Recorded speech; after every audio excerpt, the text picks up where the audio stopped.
billion years later.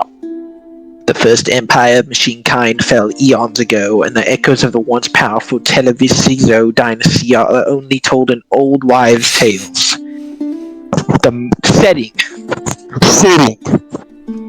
The marshes of a world on the outer reaches of the Jerdongle cluster. Oh, so you got it named after?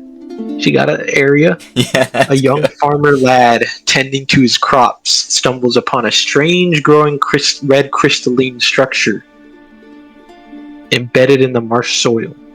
The crystal pulses with ancient otherworldly energy as he touches it.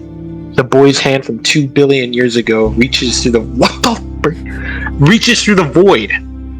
You are the key now. The boy's voice echoes from the crystal, his gray slimy hand holding the chalupa. What the frick? That thing. Okay. By the way, the crystalline structure is supposed to be the heart. The young farmer lad is Teddy Percasec. He is 19 and recently divorced. As he touches the crystalline heart, he starts to fall to his knees and sheds tears uncontrollably. Teddy, overwhelmed by the alien energy surging through his body, falls to his knees as tears of ancient pain and memory cascade down his face. The crystalline heart, a fragment of your shattered soul, pulses in time with your heart rate, drawing your consciousness across eons. The cycle is complete. The boy's voice echoes from the crystal, his hand still clutching the chalupa. Your tears unlock what was sealed. I need to continue that real quick. Teddy's body glows with an ethereal light as the energy transfer accelerates. His skin ripples, mechanical components sprouting from beneath the surface. You fucking shouldn't have touched it. The machines were gone. The chalupa still in the boy's hand. Oh, it shatters! Releasing a burst of multicolored sparkles that coalesce into the image of a golden scroll. This story's going crazy right now. What is this? My father told me of the machines. In their fall. Long ago. What was the freaking planet called? Jernfarb? The crystal pulses in response to your voice. The scroll, now fully formed, hovers above the crystal. He's being betrayed. The boy replies, his voice calm yet ancient. Aemon was forbidden, the bridge between man and machine and human. Your mother, Patricia Percasec, walks up behind you. As you turn to her, she screams in horror at the cross between man and machine you are becoming. Your mother's scream cuts through the silence, a raw expression of terror and disbelief as she beholds the horror before her. She stumbles backwards, hand clutching at her mouth in shock. The crystal pulses more violently as if responding to the emotional upheaval, while the golden scroll unravels in the air above, revealing ancient text. The truth of your past and future. Dang, they giving you the text, bro. You gotta reveal it. What has been written shall be unveiled by the Holy Crusade. Oh boy. Of the Ortalek swarm. It is at this moment that Teddy Percasec, first of his name, heir to the marshes of Gernflortel the Void Walker, son of what's his dad's name? That's you. Cassius Percasec. Hey, that's a strong name. Cassius Augustus Percasec. Child of machine and man. Punches his mom with full force of the Ortalek, and he does everything that I just said. Yeah, punches his mom. So So the Oh golden my scroll God. pulses. Whoa! You didn't say completely obliterates her being. Oh yeah, I forgot. Releasing only her soul, which she captures in an Urluni capsule. Which is like a soul. It's like the cookie from Black Mirror. The crystal shatters. Oh wait, the golden scroll pulses with ancient power as you punch your mother. We do not condone this violence. The force of the blow is so great it tears her apart at a molecular Oh level. man! Her soul, a swirling mass of light, is instantly captured in the Urluni capsule. The crystal shatters, releasing a burst of energy that propels you into the air. Dude, how is this thing still here? The chalupa, now a glowing orb of pure energy, hovers before you, offering a final morsel of its power. The boy's voice echoes in your mind. Consume the chalupa. Rule over the kingdom. Indulge in the flavors of the sizzling hot chicken, and the universe will bend to your will as it did the Televiso dynasty. The chalupa, now a spear of pure energy, hovers before you, its surface rippling with the promise of power. The voice... Okay, already said that. The universe will be yours to shape as it was for the machines of old. The energy pulses, drawing you closer, its pull undeniable. Deny the power! Remember who you are and bring forth the new age of human dominance in the universe, torn apart by machine crusades for the past 2 billion years. The chalupa's energy dims, its surface cracking as your will resists its pull. The boy's voice, now tinged with disappointment, echoes in your mind. You choose the path of the weak, the human, the fragile.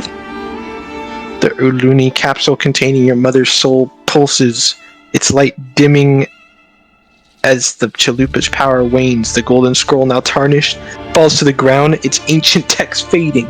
Okay, I'm gonna take a 2-turn on this. Alright. Crush the Urluni capsule! The Urluni capsule shatters in your hands, its destruction releasing a burst of light that temporarily blinds you. Your mother's soul, trapped within, screams in agony as it's obliterated. The chalupa, scenting your defiance, pulses once more, then shatters, its power absorbed into the soil. The golden scroll, now completely tarnished, crumbles to dust.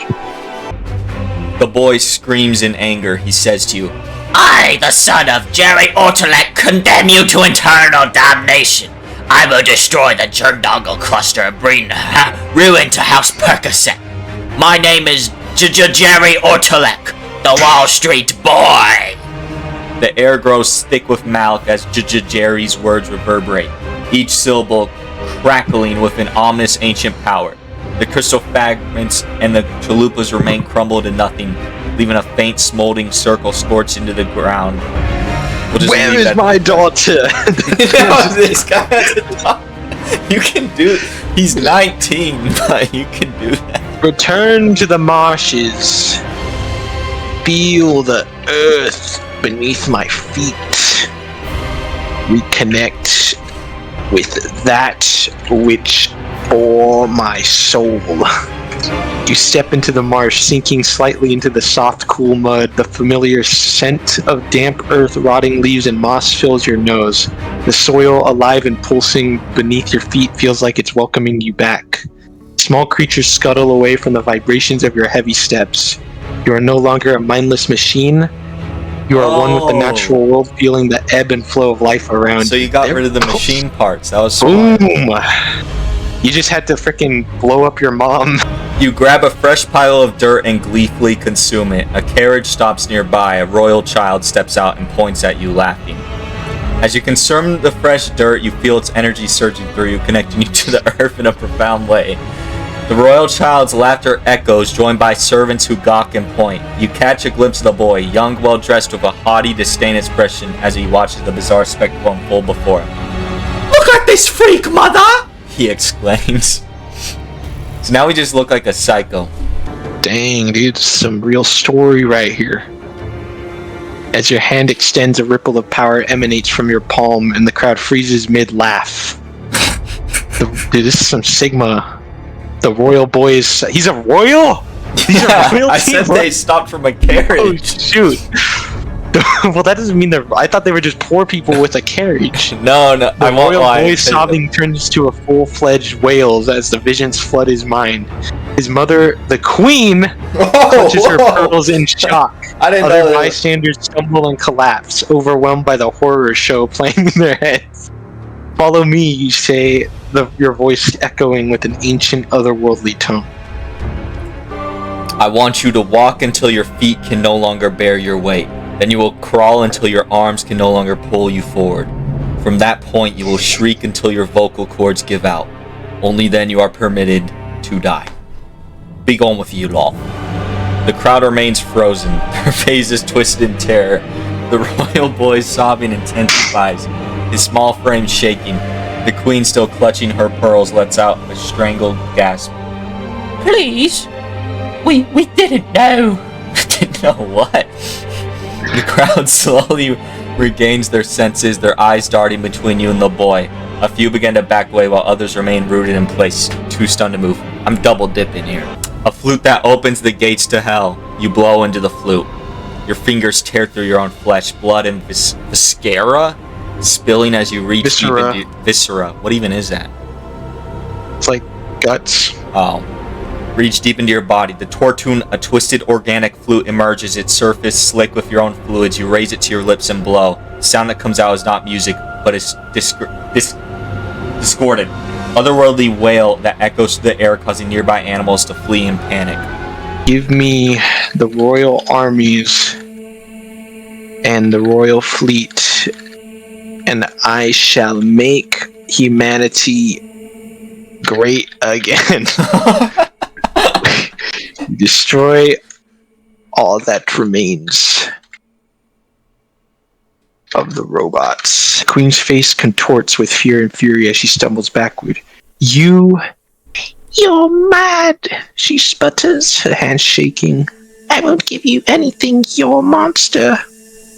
I'm gonna have to double dip. Okay. I'm gonna have to double dip. Scream with such a force that it causes her mind to explode, literally eviscerating every fiber of her being, such that even her. Oh, this music doesn't fit anymore. It was supposed to be like nice, but now it's like does not remain.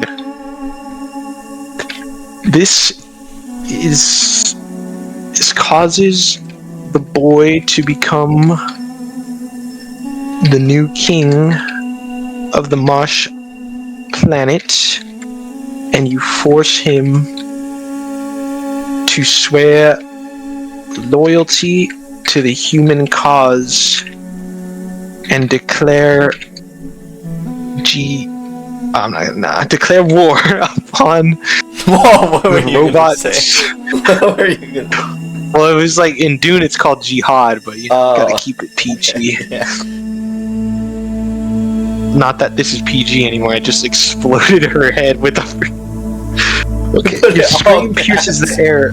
A sound so violent it shatters glass and makes nearby trees explode. The queen's body contorts unnaturally, her head literally exploding in a spray of gore and brain matter.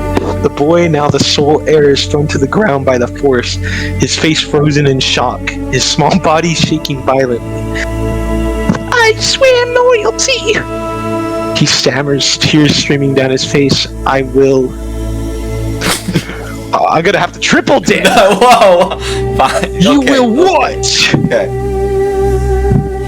Just really quick. Just gonna get the last words out of his... The boy flinches at your booming words, his small frame quivering. I will lead the armies against the robots. He stammers, his words shaking. I will make them pay for what they did. His face twists with a mixture of horror, of terror and resolve as he clutches his hands into fists. Cut his hands off. You shouldn't be making fists at us. You can't do that anymore. I grab the boy by his hair and drag him to his mother's corpse. He screams in pain as terror. This is getting so dark. As you drag him across the muddy ground, leaving a trail of footprints. When you reach the queen's mangled corpse, you force him to look at it. Oh my god. This is what happens to those who defy me. Do you understand, boy? We were just a farmer, man. Nah, dude, the crystal changed everything. Yeah. I scream at the boy and tell him to call all the families of the planet to swear their undying loyalty to our cause and prepare their ships The music really fits now. to set out to the cosmos to wreak havoc upon those who have wronged us I got a good closeout for and this to episode. destroy all of machine kind and to rid the galaxy of all those who would call Ortalek their creator. Oh my god. Teddy Percasec is off the perk right now. Your scream is so intense that it physically manifests as a visible wave of sound, shattering nearby windows and knocking the boy to his knees. He scrambles backward, his face contorted with a mixture of terror and what might be rage. I'll do it, he stammers, his voice cracking. I'll summon them all. I'll destroy the robots. Dude, we just traumatized this poor child. In an outer realm, JJerry Ortalek is watching a play. In the play is the story as it currently unfolds. JJerry is getting sloppy-toppy as he watches. Smirking, it's as if the play is a futuristic form of watching events unfold live. In the cosmic theater, the boy's face sets in a firm expression as he straightens up. I'll do it. He says, his voice wavering but steady. I'll call for the families. We'll destroy the robots. His small hands clench into fists as his sides. Knuckles white with tension. Around you, the crowd remains frozen in shock. Okay, let me double dip to end this part. JJerry stands up and walks out of the theater. He pulls out a flip phone. Dials the numbers 737. He says 2 words. Wait, no. 3 words. Kill Teddy Percasec. Boom! That's the end of episode 3.